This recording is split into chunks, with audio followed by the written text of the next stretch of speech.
Well, good Sunday morning to everyone. Sitting here in Memphis, Tennessee. It's a little nippy out, you know. You see I had to shave my beard, getting ready for the Olympics, just weighed in, you know. They make you shave. You say you gotta have a clean shaven face. You can't have no mustache, no beard. See, my grown man, I had to let it go for a little bit, but, you know, bring back some memories when I was a little baby face. I still got it. I don't know. Let me know. Well, hey, we here. We chasing dreams. We going after what we want, right? And that's the purpose of why we here on earth, why we living, you know, why we breathing. You know, when you wake up this morning, the Lord say, you know what, I'm going to wake you up. Put the little sprinkle, you sprinkle that wake you up dust on your head and say, rise, you know, stretch, be better than you were yesterday. Go for more, because there's more out there in this world for you. All right, whatever you live in now, whoever you are today is not everything. What's the thing? You have not seen your best days yet. That's a good phrase that I love, a good quote. You know, in growing up in the church, you know, your pastor always say, you ain't seen your best days yet, son. You still got more to do. You still got more growth in you. And I advise and give that knowledge and wisdom to everyone out there today. If you feel like you're struggling with, what am I doing? Why am I here? You know, what do I want to do with my life? You know, what's next? Like if you're coming out of a career change, a career path that you're over and done with, you know, you're telling yourself, well, what do I do next? You know, how do I reinvent myself, recreate myself, right? You know, maybe one day you were a doctor. Now you want to be a president. It's happening right now. You know, maybe one day you were a senator. Now you want to be president. It's happening right now. Maybe one day you were a businessman. Now you want to be president. It's happening right now as we speak, ladies and gentlemen. We got 3 people coming from different walks of life running for president, you know. You know, maybe you were a zookeeper or a sailor. And now you want to be a rock climber. Or maybe you were an athlete. You want to be a motivational speaker. Or maybe you're a motivational speaker, you want to be an athlete. Or maybe you want to do both. Look at me. But I want to talk to you today about solitude.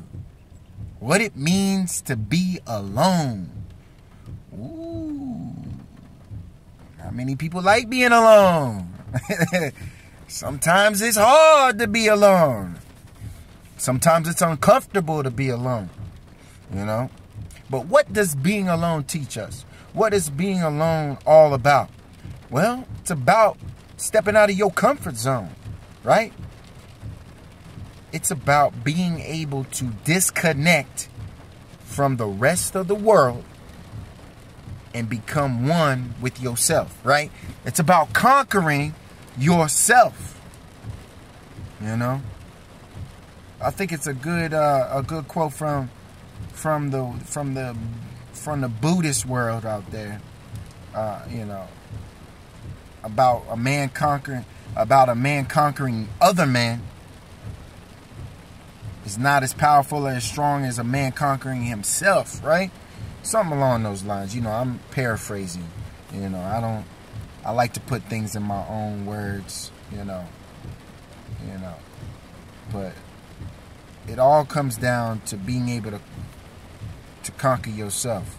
Conquer your own demons, conquer your thoughts, conquer your emotions, your feelings, you know. Because we all go through ups and downs. We all got good days. We all got bad days, you know. There's days I'm not as motivated as I seem in this video.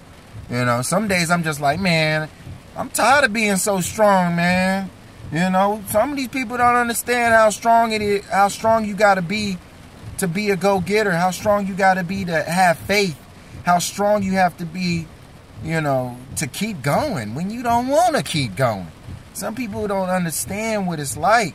You know, they think that, you know, I just write goals down. You know, I start small. When I was growing up, I started small.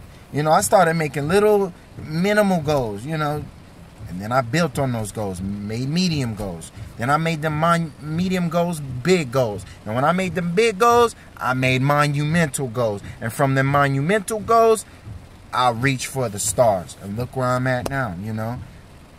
You know, I'm in the process of a career change, you know. I'm a fireman, EMT. You know, I left the fire department. Now I'm trying to, you know, embark on a new journey, you know. Stretching. Getting out of my comfort zone. Spending time alone, you know. Got out of a relationship that I was in for a very long time, you know. Now it's time to, you know, what's life with just me, you know. What's life when you go to dinner by yourself? What's life when you wake up and you ain't got nobody laying next to you, right? What's life like when you want to go out and plan things and it's just you? You know, you ain't got no girlfriend. You know, the friends that you used to have, you outgrown.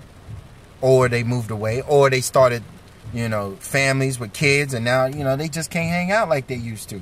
That's part of life. That's part of growing. That's part of stretching, right? So you get into this new normal, right? You know, you come from the past on what you used to be and the person you used to be. And now you're transforming, you know, you're coming into a new person. And, you know, sometimes that new person got to spend some time alone. You know, think about life and what it means to you. You know, eradicating some of your bad habits. You know, so some of you Southerners out there putting down the beer and the liquor, right?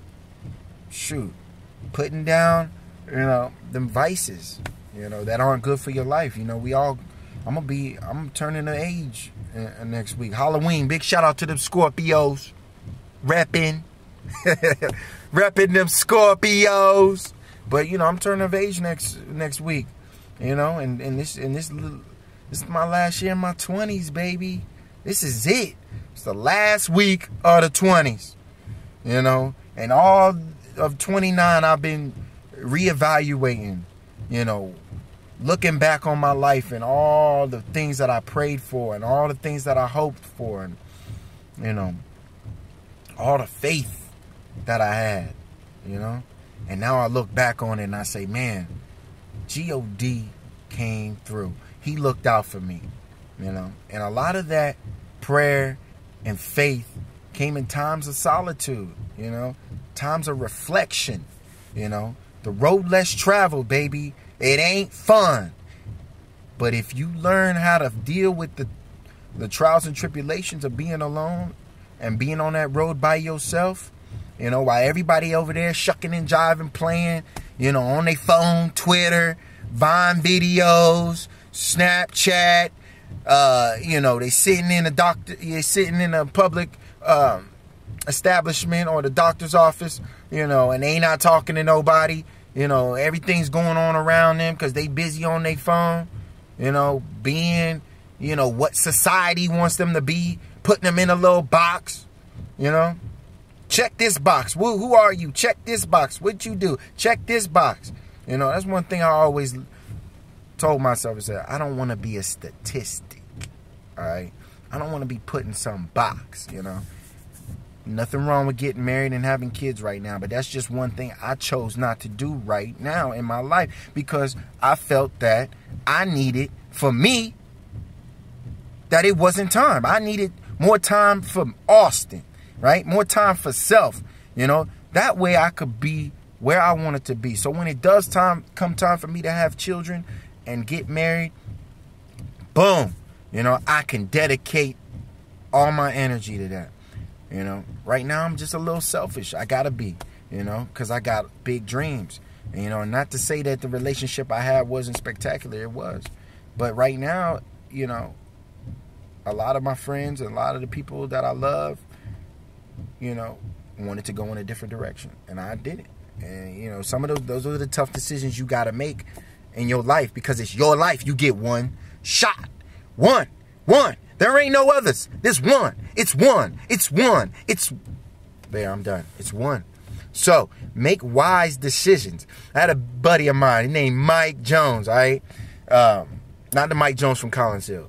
My other buddy, Mike Jones, I used to work with back in the day. He used to always tell me, man, and you know, this is another thing why I gravitate towards older people older than me, you know, people wiser than me, people that have been through experiences. That he said to me, he said, young buck, life is about choices, right?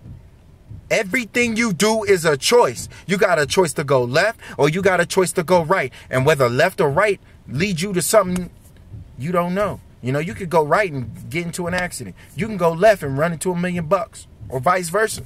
So the choice I made was, you know, I'm going to take my time. I'm going to be methodical. I'm going to be strategic about my life. You know, I'm going to stay in school. I'm going to stay focused. I'm going to save money, right? I'm going to get my own place. You know, I bought a house at 24 years old. You know, the generations before us, man, you know, you got people still in their 30s and 40s, 50s, retiring, haven't bought a piece of property yet. You know, so that was just one of those things that I wanted for myself, you know. Kids weren't in the picture yet. Let me reiterate that. They weren't in the picture yet, you know. One day I'm going to be a great father. I'm going to be a great husband to a wonderful woman. And that day will come when it's time. But for now, I'm in solitude. And that's what we're talking about. Solitude. How can you handle it? What does it mean? It means putting your head down, staying focused, being persistent, being patient in your plan, writing your plan out and hitting each bullet one by one, staying focused. Boom, hit a bullet, set a goal, small goal, medium goal, gigantic goal, enormous goal, short-term goals, long-term goals, ultimate goals. You know, whatever, however you want to say it, however you want to list it. But sometimes to get to those things that you want in life, you got to be in solitude so that you can shut off all the noise outside and you can pay attention to what you want, all right? So you can focus. So, you know, God talks to you most when you by yourself because you don't have any distractions, right? It's okay to be alone. It's also okay to be with people too. You know, I love people. I love people. You know, that's one of the things I grew up. You know, when I have job interviews, the first thing I say, I love people. You know, I'm a people person. You know, I love community. I love giving. You know, it's not about me. But right now in this part of my life, being in solitude and being a little selfish, it's a little bit about me, you know, in my personal life, in my personal space, right? But when I'm out in the world, that's why I'm making these videos for you people who might need a little pick-me-up, who might need a little advice, you know, who might need a little encouragement, right? So, spoke on solitude.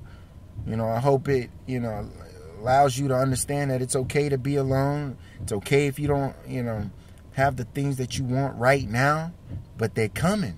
So you got to be in solitude, be in the road less traveled, so you can get your ducks in a row, line up your vision and your plan. So when the things that you want, that you've been praying for, that you've been faithful for, coming on their way, you're ready to receive them, right? You're ready. Thank you for tuning in. Mansa A.D. Joseph. Let's go. Team USA. Boxing. Olympic trials. I'm here.